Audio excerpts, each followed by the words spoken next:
come here with humility, coming from the United States. I'm very mindful that the Trump administration has abandoned any sense of duty, responsibility, or leadership as it relates to the issues that bring us all here together.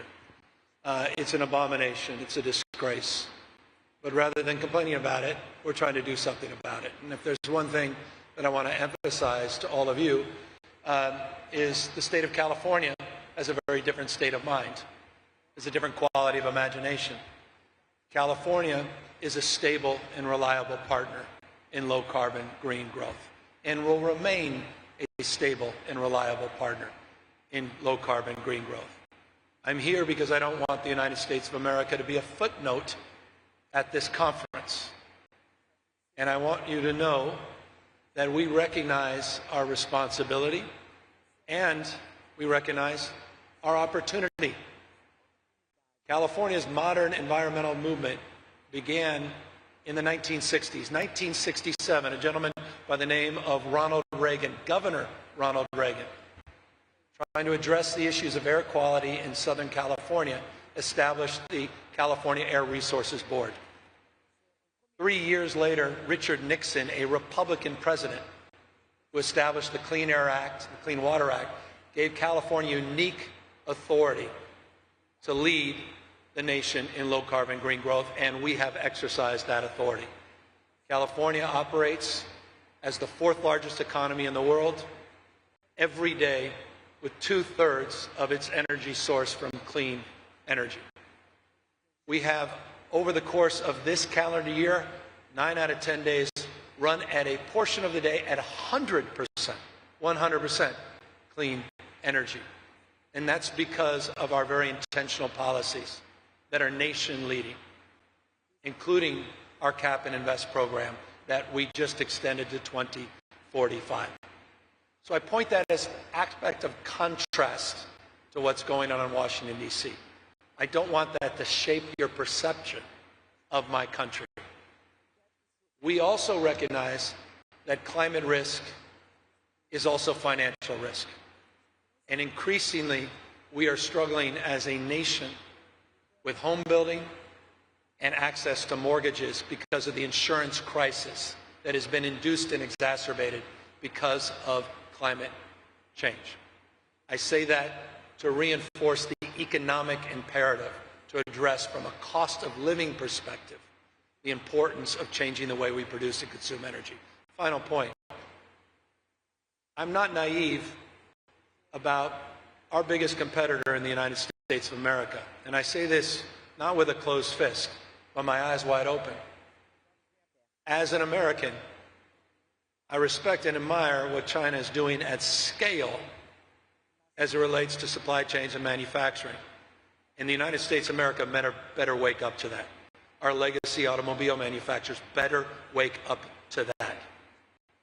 This is not about electric power. This is about economic power. And we in the state of California are not going to cede that race to China. We're going to compete in that market.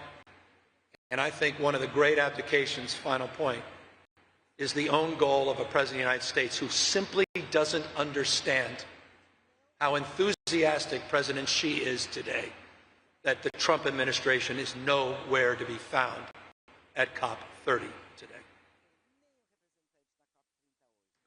Thank you. We'll continue to take a few questions from the media. If you're interested, please raise your hand.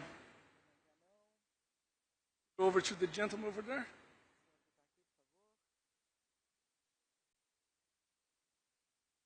Oh, yes. Thank you. James Fahn from Internews' Earth Journalism Network and the Climate Change Media Partnership. I'm also from California, Governor Newsom, and our state, here we go, right here. There you go. Yeah. Our state is home to social media firms and AI companies that, of course, power our economy, but they're also spreading climate disinformation and causing a surge in electricity demand. What do you think we should do, if anything, about that? Well, as you know, we're the first state in the country to regulate AI enterprises. We've led the nation as it relates to truth and trust policies, as it relates to social media companies. We can do a lot more. I'm not naive about that. We're also home to 32 of the top 50 AI companies in the world, so we're not naive about the impacts, particularly from a consumption perspective, not just electricity, energy broadly defined, but also water. And also recognize our responsibility to continue our nation-leading innovation, not just in these technologies, but in new technologies like fusion, new technologies like modern nuclear, and looking at those kinds of investments that are happening disproportionately, the research and development in those spaces, disproportionately in my own home state. So that's the way we approach these things. We're not naive about the world we're inventing, and not naive about the impacts of that world, not just in our state, but globally as well. Thank you. We'll take a couple more questions. We are a bit short on time. We go over to... Sorry. Oh, excuse me. The Minister of Cities will have to go back to his meeting, and thanks for joining us today.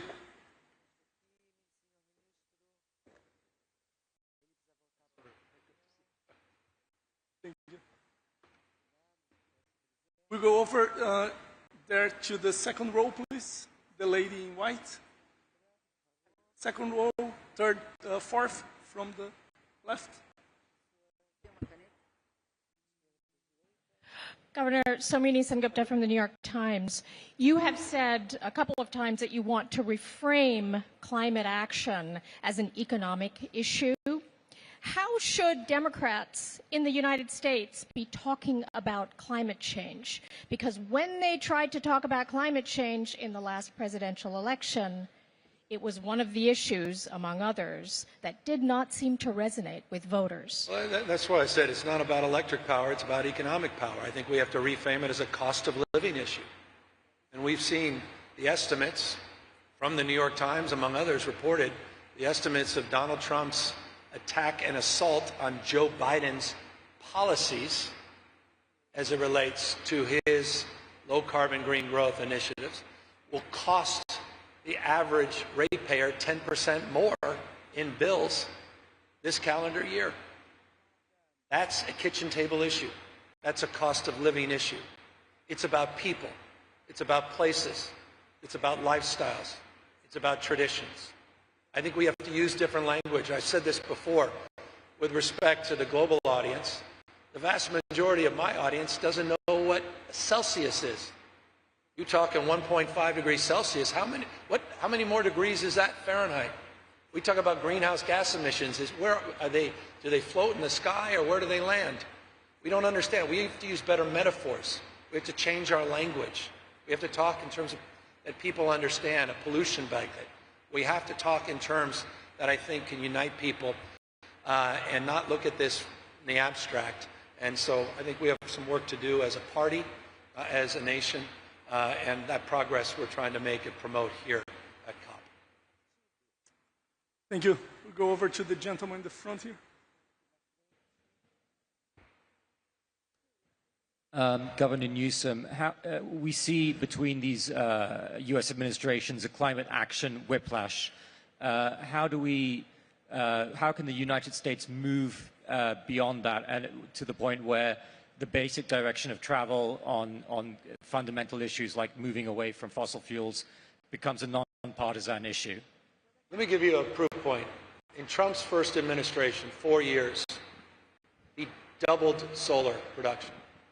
We reduced coal use, and greenhouse gases were reduced, despite his policies. The market is moving in this direction. States are moving in this direction. I happen to be co-chair of 4 different partnerships in the United States of America. I just left America All In Partnership, a bipartisan leadership group of subnational and local, particularly state and local leaders. I'm the co-chair of the U.S. Climate Alliance, 24 governors.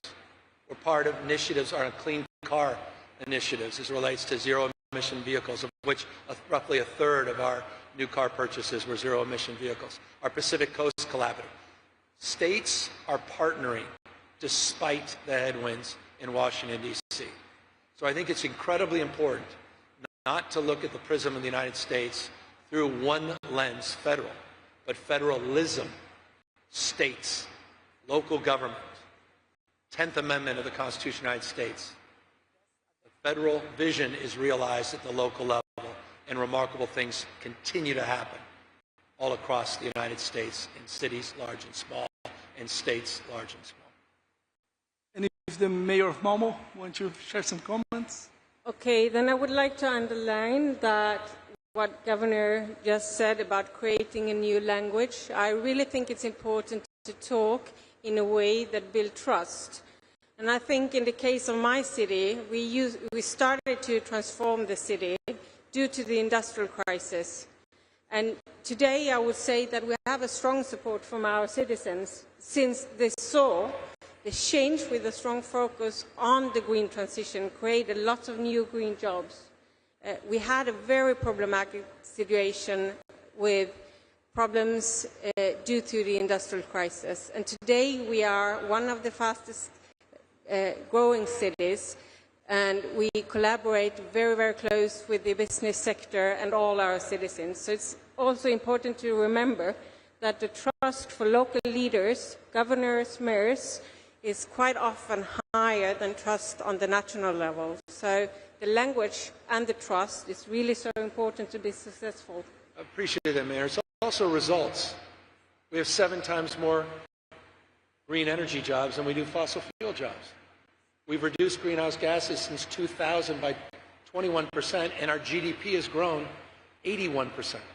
When I started, we were the 6th largest economy in the world. Now we're the 4th. Tesla comes from my state for a reason. It was our regulatory policies. And 60 headquartered companies in that space are now in California because of our regulatory policies.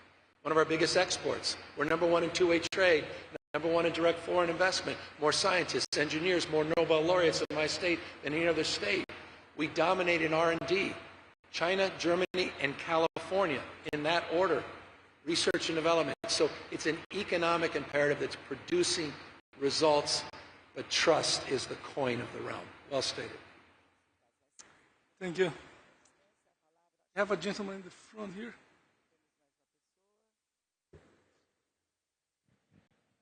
Over here, Governor. Wally Tamtam with True North from Canada. Earlier today, yeah, you saw me. Earlier today, You were trying to talk to me all day. God bless you.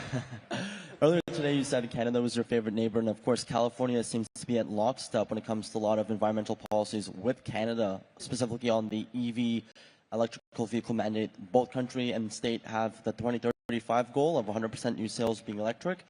I want to ask you about carbon pricing, or specifically a carbon tax. Do you, as the governor of California, support a carbon taxing system in your state, and do you think it should be implemented like it was in Canada across the country in America? We just 2 weeks ago, we extended our cap and invest program to 2045. By the way, we have a relationship with Quebec in relationship to that carbon market. Just extended it. So we've chosen that path as it relates to cap and trade, cap and invest. As it relates to the merits and demerits on carbon taxes, we can debate that perhaps in a separate place, in a separate forum. But California's approach, low carbon fuel standards and cap and trade, are the backbone of our transition. Final point. I initiated the first in the nation zero emission vehicle mandate by 2035. We marked the market and we shifted consciousness. And going back decades, this has been the case in California with our clean waiver, with our tailpipe emissions rules. We've sort of set the market for American automobile manufacturers. Donald Trump has vandalized that. And one of our largest legacy automobile manufacturers, GM, sold out. And I believe they put themselves at a massive competitive disadvantage. They made one of the worst business decisions they can possibly make. China is here. Only one country is not here, the United States of America, because they understand 70% of that ZEV market. Flooding the zone here, you've seen the buses, high quality, high technology. This is something California will not cede and will continue to try to lead, despite what our federal government's doing. Do you expect to push back that mandate of 2035 for 100%. Do you expect to push it down the line as you're seeing pressure in Canada, for example, where likely your politicians are thinking about that? Well, we're in litigation with the Trump administration. They're trying to eliminate our rights under the Clean Air Act that are well established to advance in that space, but we continue to push the envelope. 2.2 million ZEVs on the streets of my state. Over there, I can see your badge. You're a member of the media? Yep. Okay. Thank you so much, Governor Newsom. Thanks very much for the question. I'm Ryan Beechu from Trinidad and Tobago, small island state. I wanted to ask you about a geopolitical situation that's developing. Today, it's being reported that the United Kingdom has suspended some sharing of intelligence with the United States because of the strikes in Venezuela, on Venezuelan vessels. I just wanted to get your reaction to that. Plus, the Trinidad and Tobago government has supported those strikes, and if you had a message for the Trinidad and Tobago government, what would that be? Thank you very much, Governor Newsom. What happened to due process? What happened to the rule of law? I'm a little old-fashioned.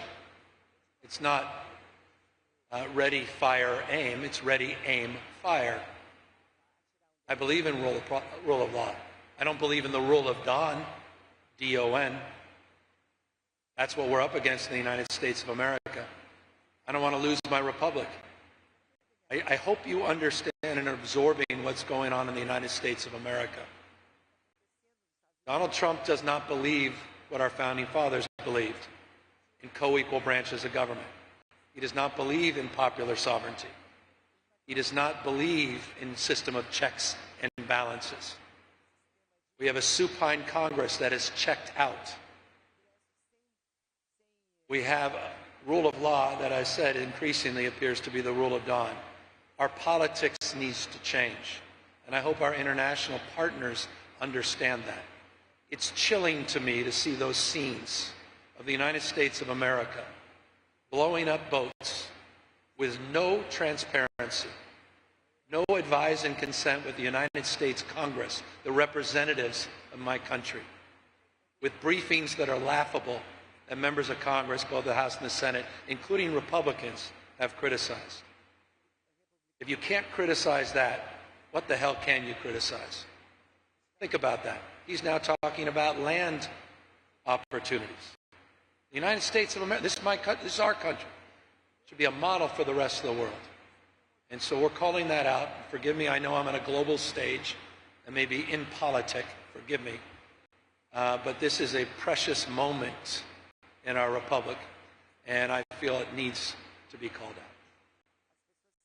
Thank you. We're close to time, so we'll take one last question here, please. In the front. Thank you. Hi there, it's Sony Wells from BBC News. Governor Newsom, it's been reported today that the Trump administration plans to allow new oil and gas drilling off the coast of California. Have you been briefed on these plans, and how specifically do you plan to respond? And if I may as well, what's your reaction to Donald Trump threatening to sue the world's biggest broadcaster, BBC News, for $1 billion? Well, he also requested $1 billion from fossil fuel interests for his campaign for president. He said he'd basically roll back a century of regulations in return. We've talked in the past, COPs, about the polluted heart of the climate crisis being big oil. Increasingly, the polluted heart of the climate crisis appears to be Donald Trump. As it relates to offshore oil drilling, it's overwhelmingly opposed by members of all political parties in the state of California. What's fascinating to me, you may have seen this, he wants to open offshore oil drilling, and he intentionally aligned that to opening of COP. Well, he's weakness, by the way, masquerading as strength. That's all that was. But the answer to your question, forgive the long-winded, it's dead on arrival. Dead on arrival. And I also think it remarkable that he didn't promote it in his backyard at Mar-a-Lago. He didn't promote it off the coast of Florida. That says everything about Donald Trump.